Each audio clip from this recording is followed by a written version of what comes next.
It's sometimes called the spirit or the breath of life. It prescribes our actions and colors the way we see the world. The one who can master emotions can master actions, and the one who masters actions can shape all future realities. Today, we look at the stories of two different men, with two different worldviews, two different goals, and ultimately, two different paths. This is Alexander.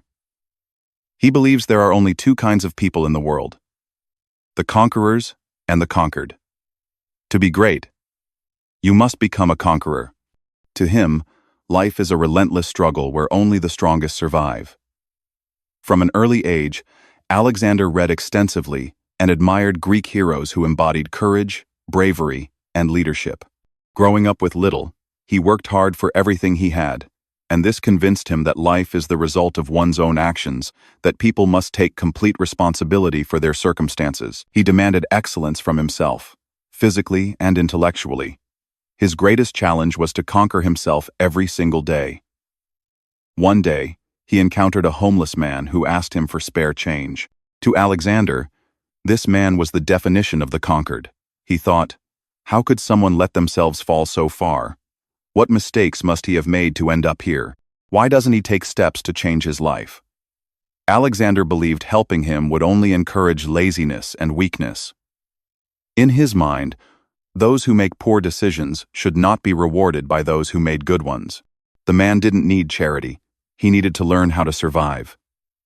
Enraged by what he saw as weakness, Alexander thought, this man will get nothing from me. Suffering will either teach him or destroy him, and that is the way of the world. Now, meet Joseph. He sees the world differently. To him, there are two types of people: those who can help and those who need help. His father had taught him that the highest good is to serve the less fortunate and lift them up.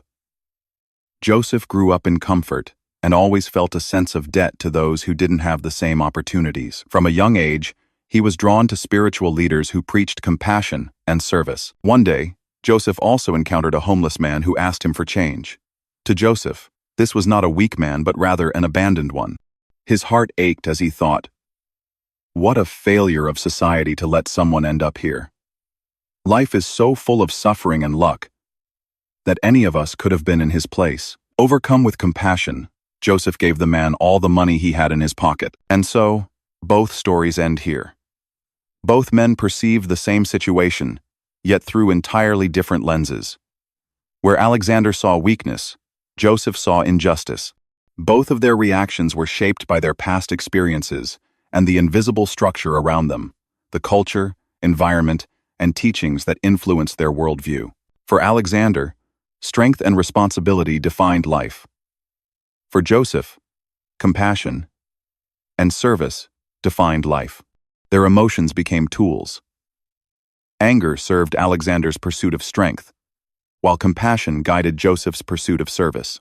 One might ask, if you changed the invisible structure, if you switched their childhoods, their books, or their influences, would they have seen the homeless man differently?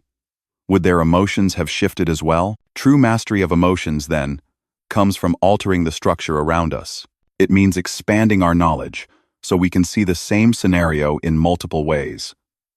Such mastery allows a person to be both Alexander and Joseph, depending on the circumstance. Consider this image. At first glance, you might see a square surrounded by 4 3/4 circles. But technically, the square doesn't exist. It's simply the byproduct of how the circles are arranged. Yet, because you know the concept of a square, your mind automatically sees it. Meaning often lies in the negative space of life, hidden until you learn to see it. Emotional mastery is about perceiving those hidden layers of meaning. It's about recognizing that the homeless man's situation could be the result of personal choices, or perhaps the result of systemic failures, or even both. To see differently, one must first gain new knowledge. To gain new knowledge, one must seek new experiences.